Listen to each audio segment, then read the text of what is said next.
Welcome to the Round the Corner Joe Cowboy Comedy Hour. I'm your host, Round the Corner Joe, and I'm here to show you all kinds of treats and delicacies that the West has to offer. Now, folks, I am aware, as Round the Corner Joe, host of the Round the Corner Cowboy Comedy Hour, that these ratings of ours have been on a slight decline over the past few months, and I wanted to acknowledge that, but also let everyone at home know that we're going to be shooting for the stars. Ain't we, folks, huh? Woo!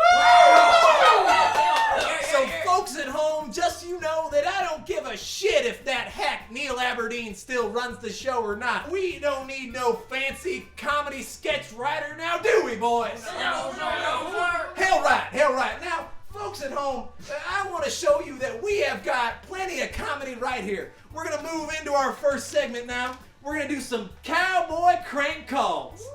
Now, a lot of people may question the validity of a cowboy using a telephone, but what I'll tell them is doohickey right there. Now, you doohickey right down to the old doggy now. Now, that's what I'd tell them.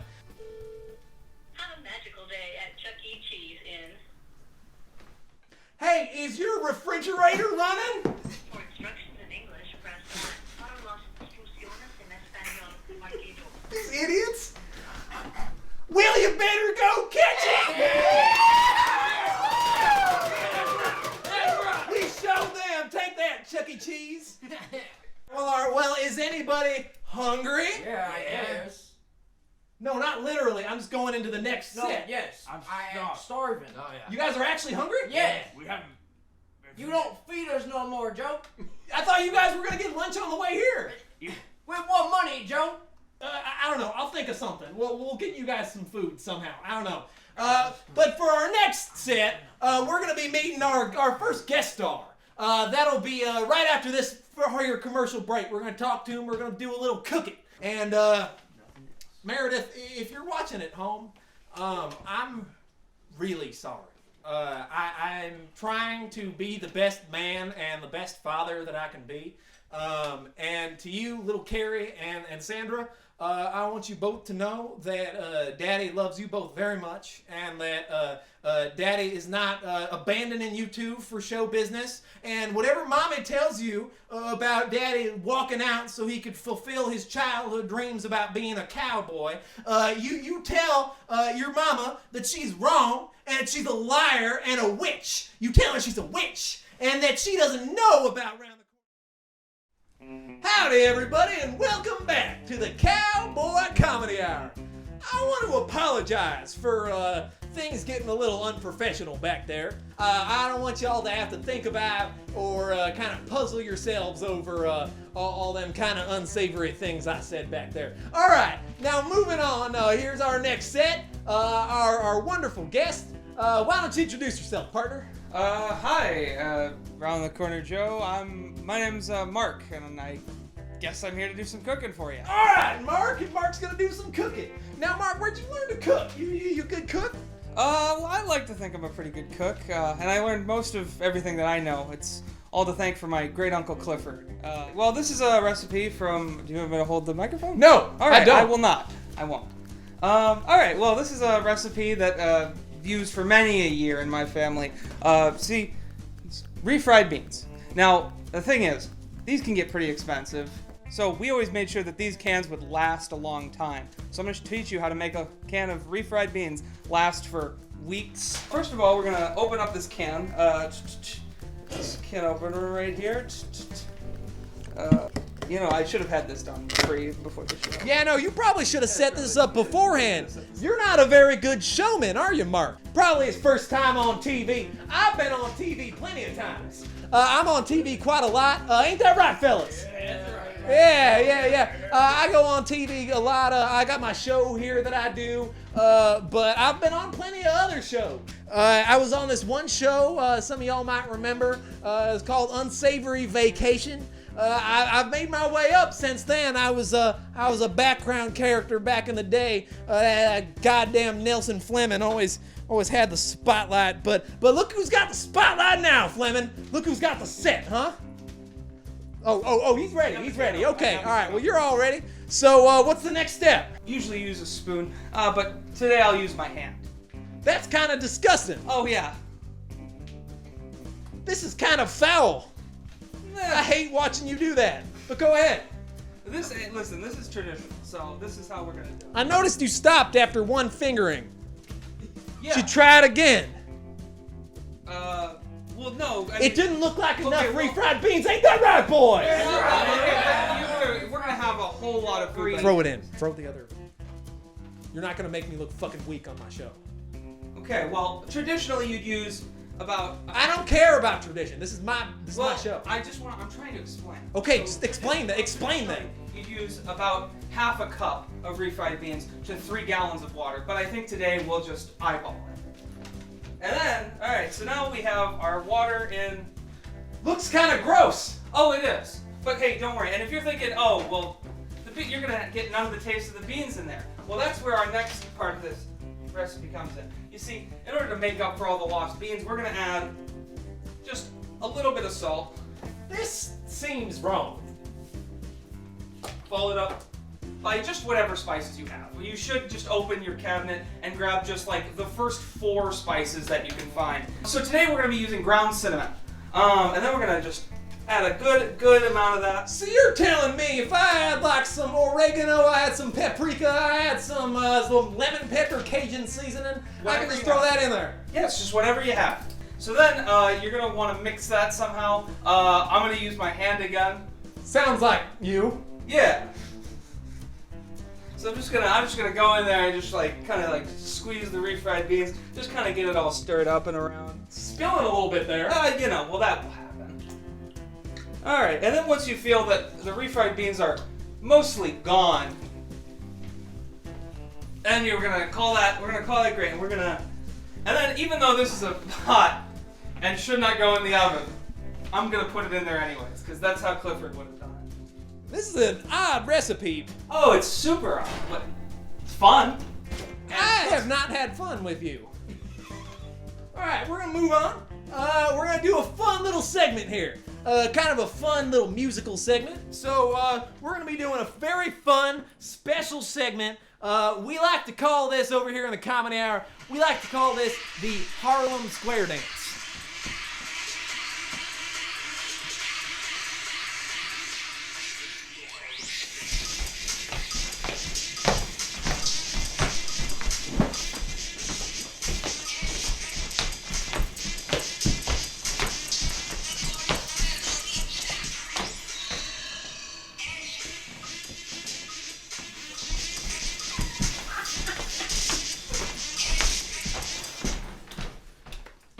Thank you, everyone.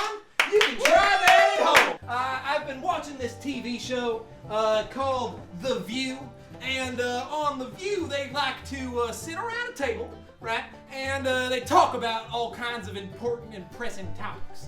And so that's just what we're gonna do here today. We're gonna be just like them ladies on The View. For our first topics, fella, we're gonna be just talking about same-sex marriage. President Obama has just legalized this. What do we think, fellas?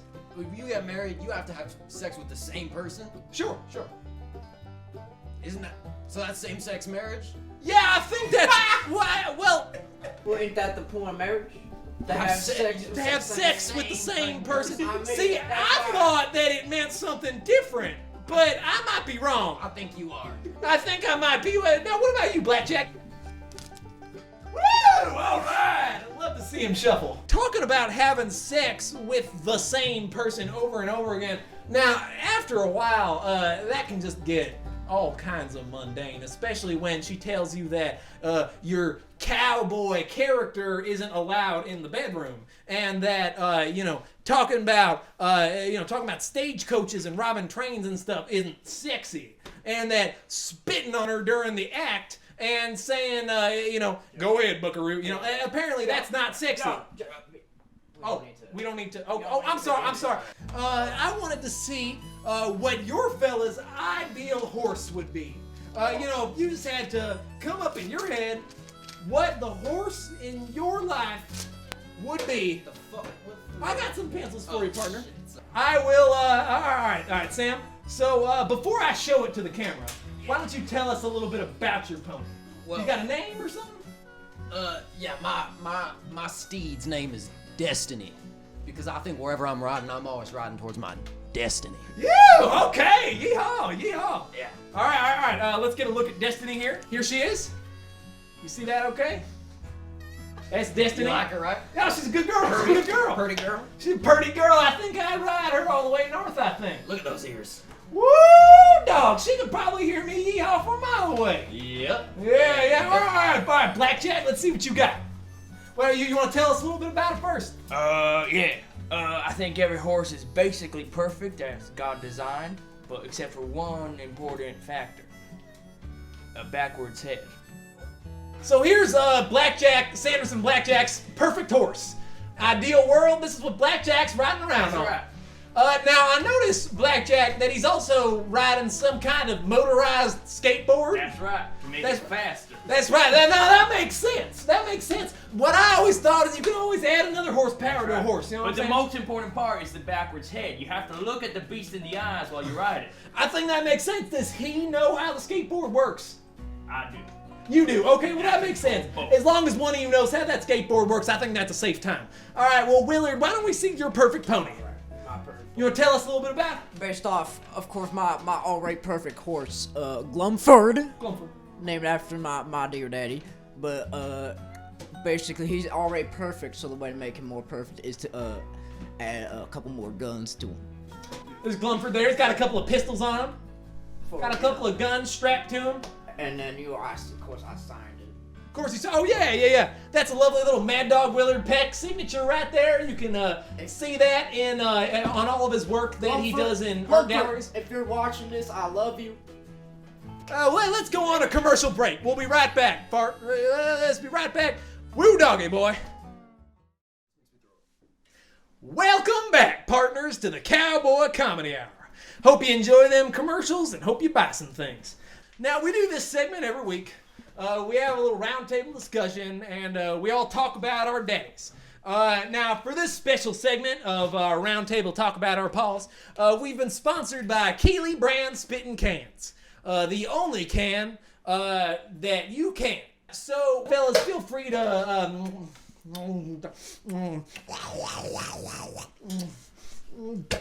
feel free to go on and spit something fierce into there. You know, do your thing. Now,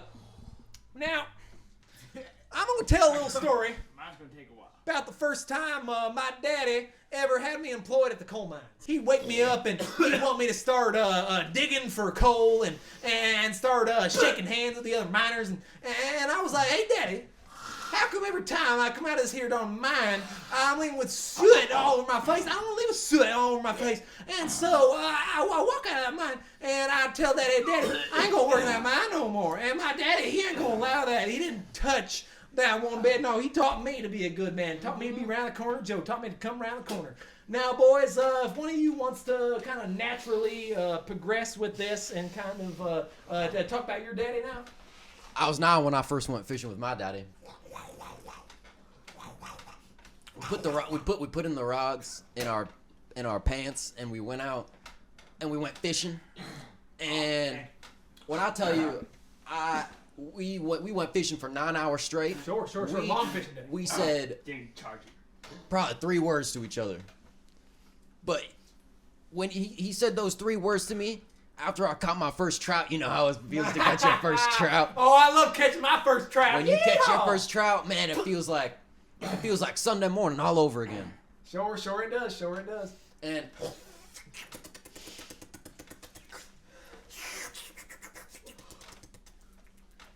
And when I caught my first trout, Sure. I pulled it out of the river and I went, yeehaw, that's a big trout. And he said, good job, son. Oh, wow, Sam. And ever since that, I've been a fisherman. Yeah, well, that's why they call him the salmon, ain't it? Woo! Blackjack, why don't you go ahead and tell us a little bit about your paw? I don't love my paw. Oh, I'm sorry to hear that. It's alright. Can I tell you boys a secret? Please. It's a safe space. Yeah. I wanted to be a mathematician. What the mathematician? A mathematician. That's right. I wanted to count numbers, but my pa said I was too dumb, so I settled for the second type of hardest math, blackjack. Well, your pa sounds like a real bastard. That's right. All right, Mad Dog, why don't you finish us off? Well, as you already know, my father and I have not had the most sound relationship. Bumford Peck was a tough man to be around growing up, but as of recently, we have reconnected through the web browser known as Facebook. And we finally met each other for the first time in 13 years yesterday. And it was goddamn beautiful. Samson. So here's to a brighter tomorrow. That was beautiful, partner. That was beautiful. I'll tell you what, my daddy, he wasn't perfect. No daddy is. Yeah, true. But he did his best. Did his best to teach me right from left, north from south, sex from not sex. He taught me all kinds of things about the world, and I am very gracious to my daddy about that. Now, he may have had me working in them coal mines. He may have had me from the young age of 6 hauling things that I shouldn't have been hauling. He may have been having me drink whiskey and smoking cigarettes when I was just a wee boy. But he was a good man. He was a good man. And if anybody at home says a goddamn word about my pa, I will come there and I will fill you full of holes, partner. That was very brave of you all to talk about your paws right now. Now, for this next segment, whoa. What the fuck? Did you forget he's there? Holy shit. I thought he was a coat rack. Yeah, I forgot he was there. Hey, well, I'm sorry, Mark. How about you tell us about your daddy? Sorry, I forgot. What deep-rooted issues do you have with your father, Mark? No, Willard's got a good question. He burned some cigarettes on you. No? Oh. Did he put a fishing hook in you so you can learn how to take it out? Ha, yeah. Did he call you a little dum-dum dummy? Something like that, right? By the horse? No. Did he drag you by the horse? Did he? No, I think I had a pretty.